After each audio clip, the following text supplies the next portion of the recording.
What's going on, guys? CustomRCMods here. Today I'm going to be showing you guys all about how to build this plane that I've been working on for the past few weeks. I've made powered versions, as you can see. We've got this version that has an Inductrix EDF fan in it, but we're going to make this chuck glider that really is very, very simple, easy to build, easy to fly, great for the beginner who wants to kind of get into making some things from scratch rather than just a paper airplane. This is a lot more tunable, has similar control surfaces to a real plane, and will kind of teach you all about symmetry, center of gravity, and things like that. So stay tuned for some awesome building experience.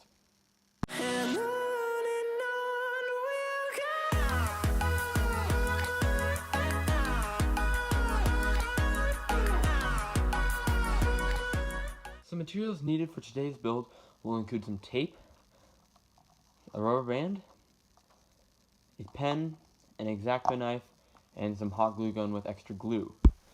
Anyway, we're going to go ahead and get into building the fuselage. The fuselage of this plane is pretty basic. It's not really going to be very exact either. So it may vary on plane to plane how wide the fuselage is. So on this plane that carries the EDF, it had to be the exact width of the Inductrix duct, the exact diameter. So for the chuck glider version, it doesn't really matter, but we're just going to go ahead and kind of roll it up to a kind of a size that we'd like, kind of check it out. It doesn't have to be any size in particular. And that's kind of the nice thing about this glider. So now we're going to take some tape, and we're going to make the approximate distance. So I like to just put the tape right on the edge, bring it just over the edge, and break it off. So now I'm going to go ahead and lay the tape down if I can get it just right upside down, sticky side up. Try your best to do it, and it's a little bit off center on the camera, but you kind of get the point here. I'm just going to go ahead and try to match it up. I want to do it from this angle, and just look at it from above.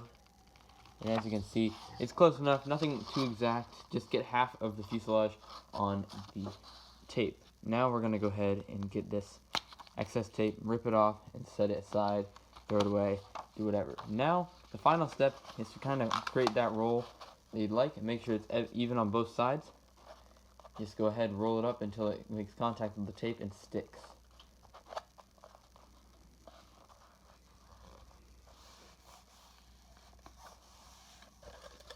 Perfect. Again, nothing overly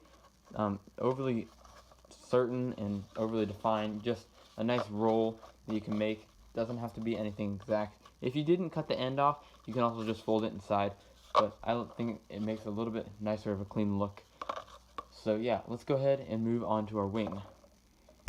The wing section of the airplane is going to go ahead and take up half of the second sheet of paper. So let's go ahead, fold it in half. And I did not say to use scissors, but if you think that it would be a lot easier to use scissors, go ahead and do it by all means. But basically, I'm going to go ahead and just tear it down the center. I know this sounds kind of crazy, but if you go ahead and fold it back and forth, like I'm about to do here, you can just basically make it a super, super exact fold. So you're just going to fold it right in half, make a nice crease on it, and let's go ahead and fold it back out the other way. So we're going to do that back and forth a few times. So now we've got this paper folded back and forth. It should have the tendency, there's not really a way that you can make an alternative crease along this fold. So now, to rip it, you can go ahead and take your X-Acto knife and get it started. So just pull out the X-Acto knife and go over to the edge. Just kind of get it started, nothing exact, just to get your tear started. So now, it should just go ahead and rip right along the seam, kind of pull outwards.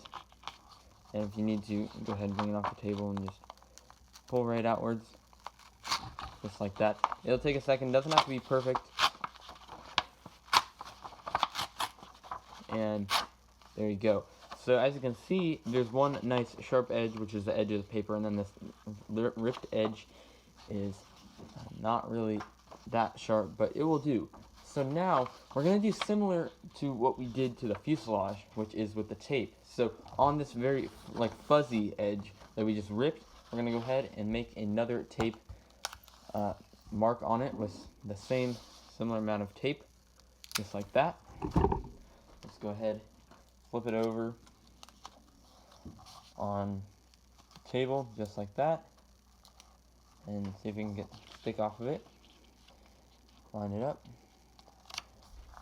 And there you go. So now, once again, rip off the excess, and we'll be good to go. So now we're going to create the airfoil on the wing. And so as we look on the other one, you can see that it's pretty simple to do. Just a very, very, very slight crease will help on the front leading edge. So let's go ahead and get it folded up. So basically what you're going to do is you're going to press the tape down, and I would say that you can put the tape right on the edge, which is still half a tape's length off of the edge of the other part of the paper, if that makes sense. So just kind of line up the edge of the wing and the edge of the tape. Sorry, I'm kind of confusing you, I know, but it can be kind of confusing, but it's pretty simple to do if you kind of know what I'm meaning. So just line up the tape edge and the overall edge of the paper. So I got this little piece stuck in my wing, whatever. But now we have the wing set up. You can see that's a bigger airfoil than we want, so just go ahead and barely apply any pressure, just like that. And you'll see the wing gets a lot thinner, thinner, thinner, until we have this perfect wing. Now, I don't know what that is, maybe that's like cardboard or something, but our wing is completely made, so now we're gonna go ahead and attach the fuselage. I don't know if I need to cut the fuselage here, cut the film here, because the fuselage and the wing go together just like that. But basically, we're going to take the rubber band, we're going to give it a nice twist, so it's a double, put it around the fuselage, and as you can see right where the rubber bands cross, you can kind of separate that out, and we're going to go ahead and slip the wing through there. So we're going to go ahead and pinch it in the middle, and slip the wing right on through. So determine which end of the fuselage you'd like to be the front, and we're going to go ahead and take the tape side of the wing and push it, and keep that down, and yeah.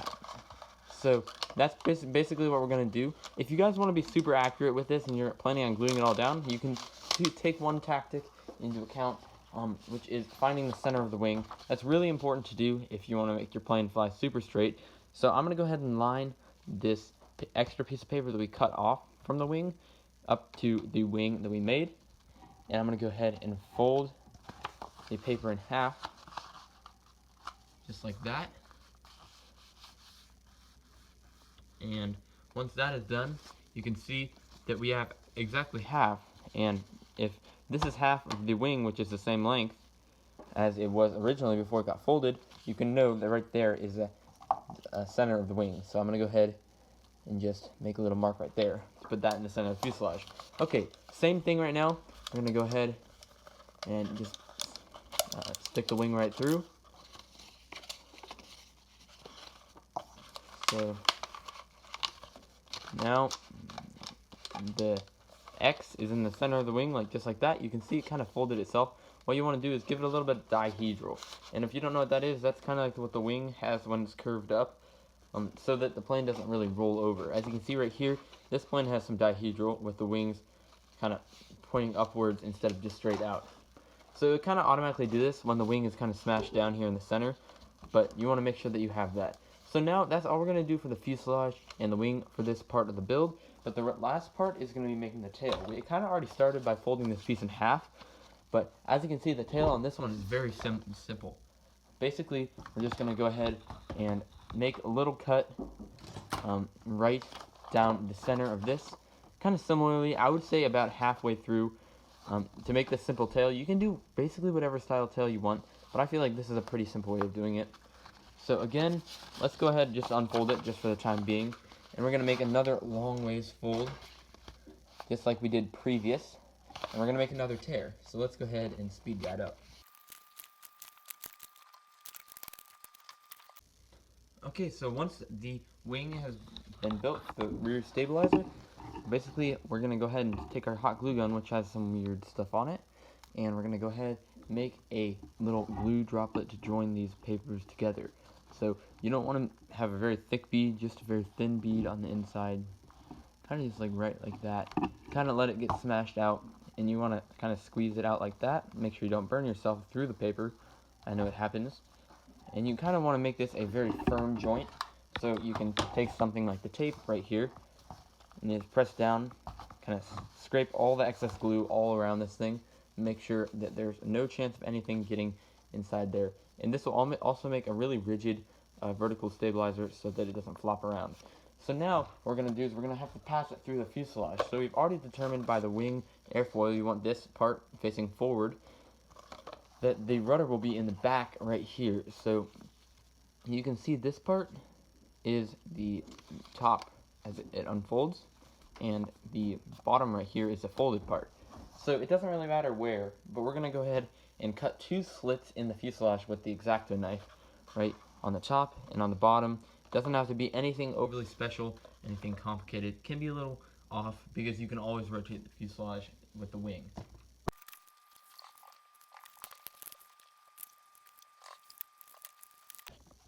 So now you can see we got the slits done, and you might have to center up the wing just a little bit. I know that the slits just got a little bit favored over to this side, which is just going to be fine, but overall you want to make sure that everything is kind of remotely squared up just for the best flight performance. So now we're going to go ahead and take the vertical stabilizer, and as you can see, we've got the fold right here, we've got the rough edge right here, and we've got the fine edge right here. You want the fine edge to the back, the fold to the bottom. So now, before we put the fold down in the bottom, you're going to go ahead and make a little cut straight across the fold to eliminate it, because we need to actually cut through this fold. So I just cut off a little section, and now you can see that these two will separate just like that. So let's go ahead and place it down into the slot.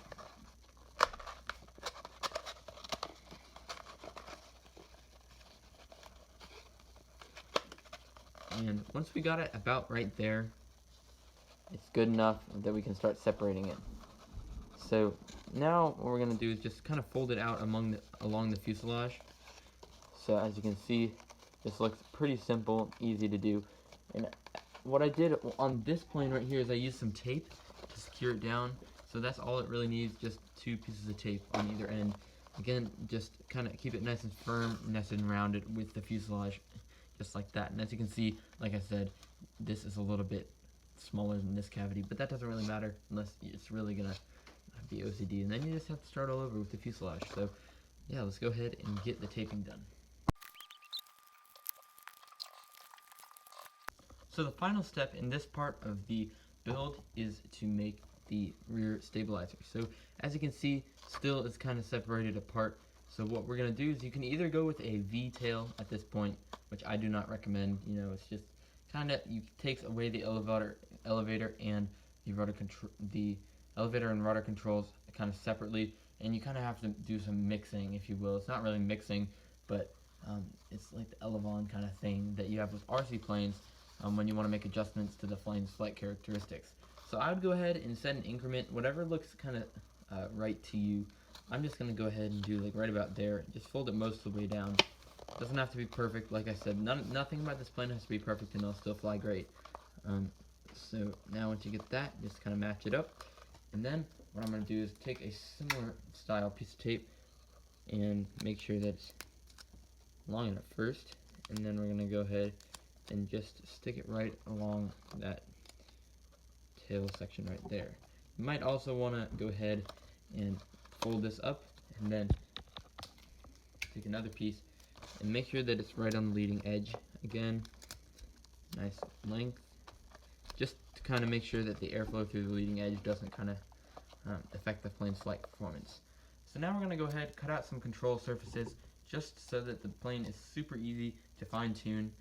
And this is basically going to be right back on the stabilizer as well. So we're going to go ahead and use some scissors this time, because it's kind of hard to do with the X-Acto knife. And I'm just going to cut a little slit right here, cut a slit right here, and cut a little slit right here.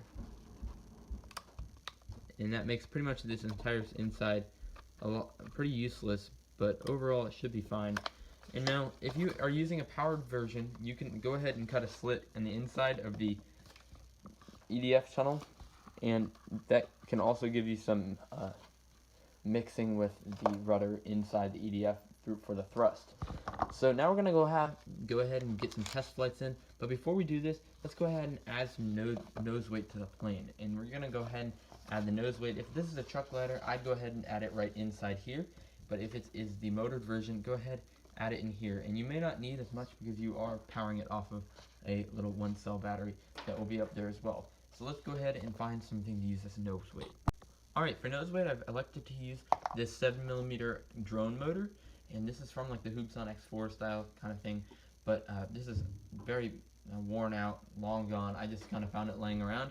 So now we're going to go ahead and get some hot glue, and let's go ahead and just put it right on the end, just like that. Make sure that you get a nice, kind of, doesn't need too much, but just go ahead and place it right on the end. I'm not gonna have the shaft sticking out because that just makes it overall a lot harder. Kind of roll it over till it's right in line with the rudder, just like that, and you should be good to go. Now, this is kind of where you might want to compensate with the powered stuff, and every plane's a little bit different depending on how wide the fuselage is, what kind of tail you used, and how big the wings are, where the wings are placed, things like that. So now we're going to go ahead and go to some test flights so that we can kind of determine the CG of this plane. Alright, so now we are in the messy workshop area that we're going to throw into. So we're going to do a bunch of little test flights here just to kind of determine where we want the CG. The CG wants to be right over the wings where the center of lift is, but the first thing we got to do, since the wings are not glued in yet, is kind of line them just the way we want them. I would go ahead and recommend starting with a nose heavy setup, meaning push the wings back kind of far depending on where you're starting at. So as you can see, you want to kind of look through the back, see what is kind of symmetrical, and once you kind of see what you want it to be like, this is going to take about 10 flights, I'm going to guess, to get it flying perfectly, and you'll see how it flies at the end. So now we're going to go ahead, give it just a little launch. I recommend pinching it from the back and just flying it like a paper airplane. And so that was pretty good. It was a little bit nose heavy. You saw that I didn't really gain any altitude, so let's go ahead and do another one.